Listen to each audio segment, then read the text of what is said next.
Howdy folks. Today we're going to take a look at the knots that we wrote the instructional portion of that's on the page already.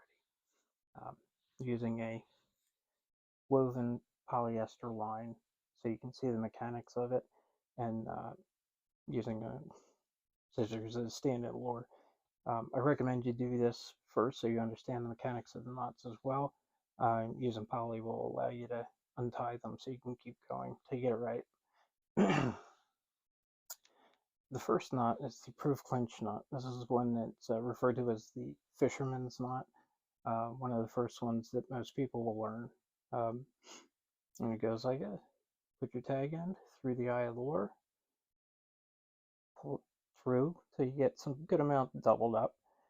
Spin the lure 5 to 7 times, or you can wrap the line around itself 7 times. And that's going to leave a loop down here by the eye. Put the tag end through that loop, and then back through the loop you've just created. Hold on to the tag end of the line, wet this in your mouth, and start cinching. If you don't wet it in your mouth, what will happen is friction will build up and you can actually damage the line that way. There you have a nice tight knot that won't bite into itself.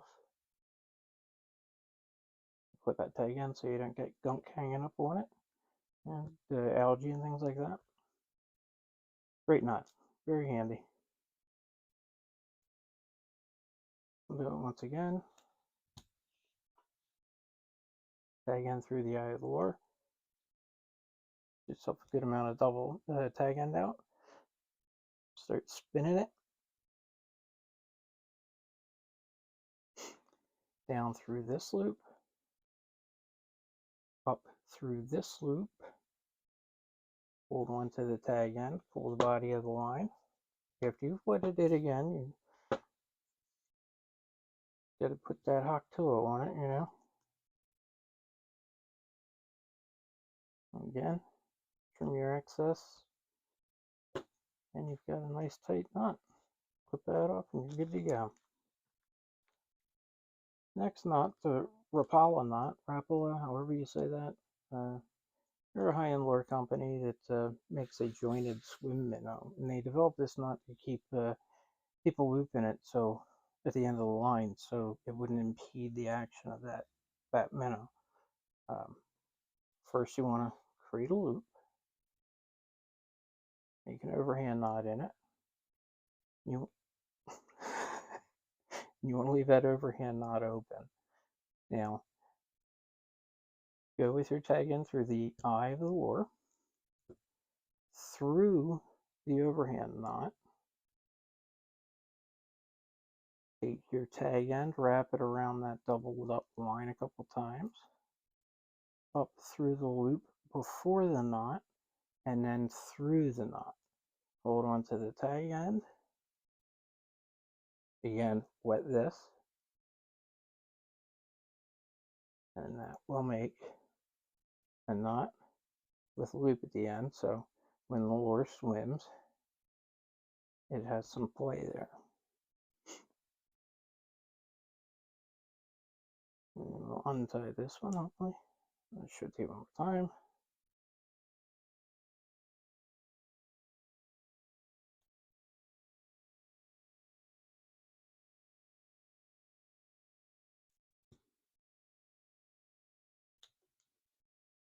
Might be overhand in there because it's very easy to know, know an overhand knot, how you tie your shoes. Okay, tag in through the eye of the lure, back through the eye of the knot, around the doubled up line 2 or 3 times, then through the loop before the knot, and then through the knot itself. Holding on to the tag end and the line, you want to pull, and then again, you want to wet this. Cut the tag end, and you've got a nice little loop.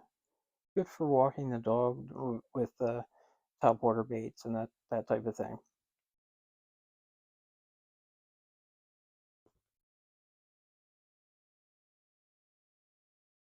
The next one we're going to look at is again for tying a lure on or other terminal tackle using braided line or monofilaments 15-pound test and over.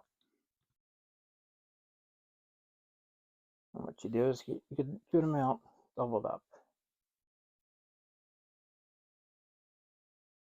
Take the doubled up end through the eye of the lure, then tie an overhand knot with it. Now you put the lure through that loop and you do the hokey pokey. You cinch it all around and you've got a nice knot that won't, unlike the clinch knot, won't bite into itself enough that it will actually cause the knot to fail. Do that once more.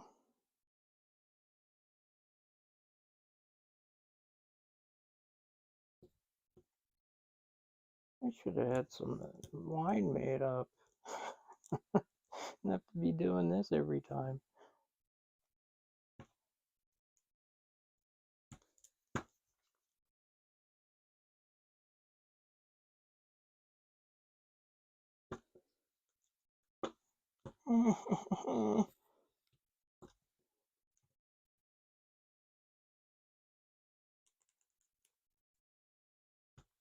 Okay.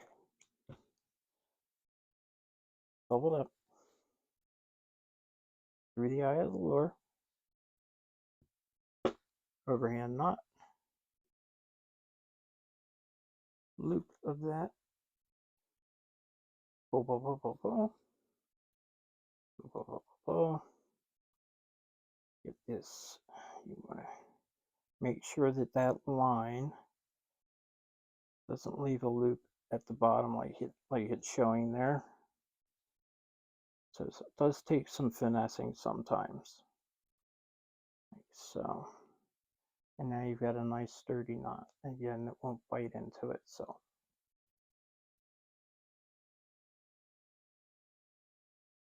the next knot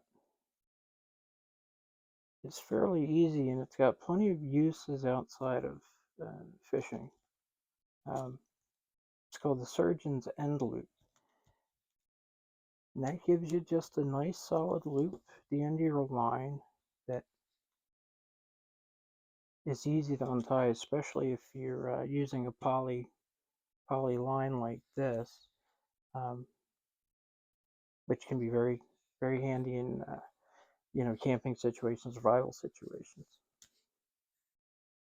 And what you do is you double up your line, push it together, creating a loop, as we've been doing. Pass this through there as an overhand knot, pull on the loop, cinch it up, and you got a loop at the end of your line. You can use this for making up rigs, put a weight on there, put a clip swivel on there, whatever it may be, or down at the other end you can snell a hook and make your own rigs and that type of thing. And again, comes undone very easy. So if you're trying to conserve rope while you're camping, that kind of thing, again, just double it over. That won't slip on you either. Gives you a good place for anchoring ropes and that type of thing. And the next one, it's one of my favorite knots to tie for whatever reason.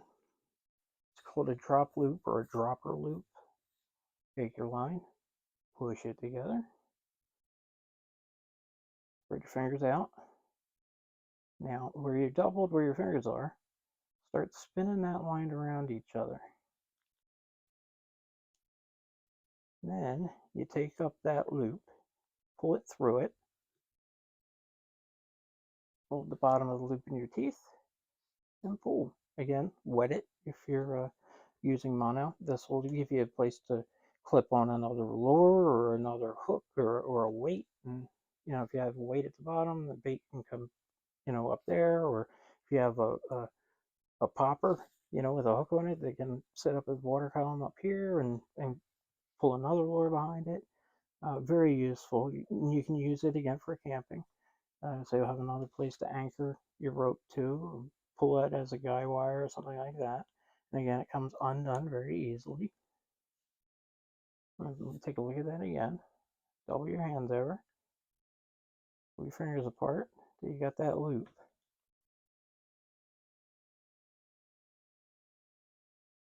Pull the bottom of the loop, hold it in your teeth, and pull. That's a little smaller, but you get the gist of it.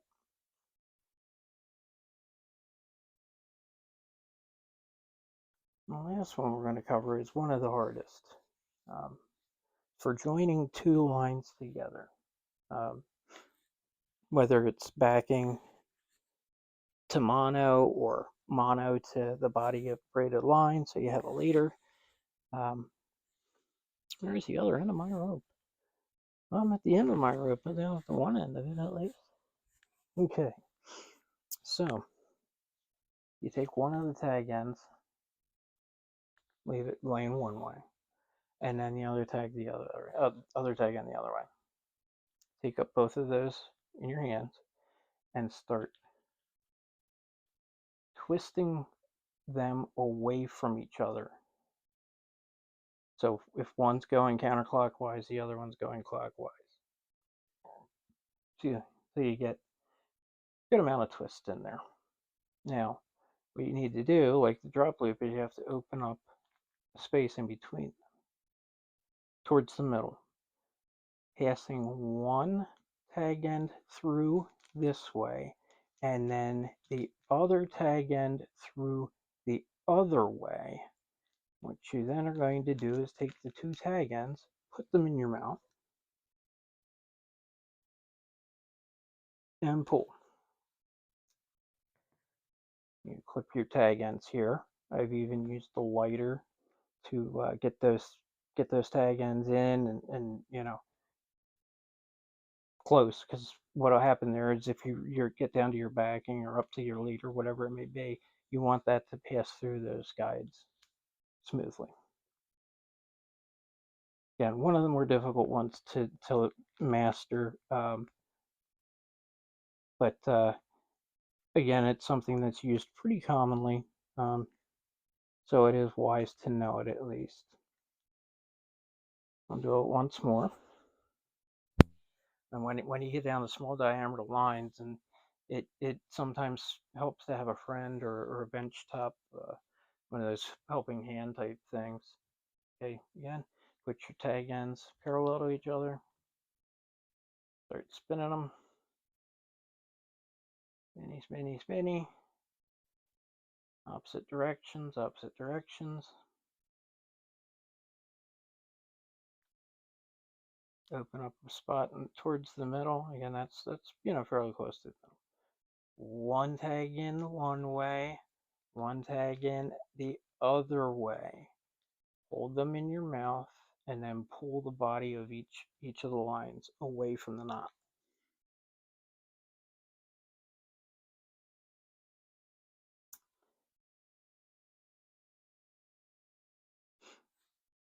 This had less loops on the one side than it did the other, so it's a little lopsided, but worked all the same. This is one of the more difficult ones. Took me a while to master, but you know, just like anything, practice makes perfect.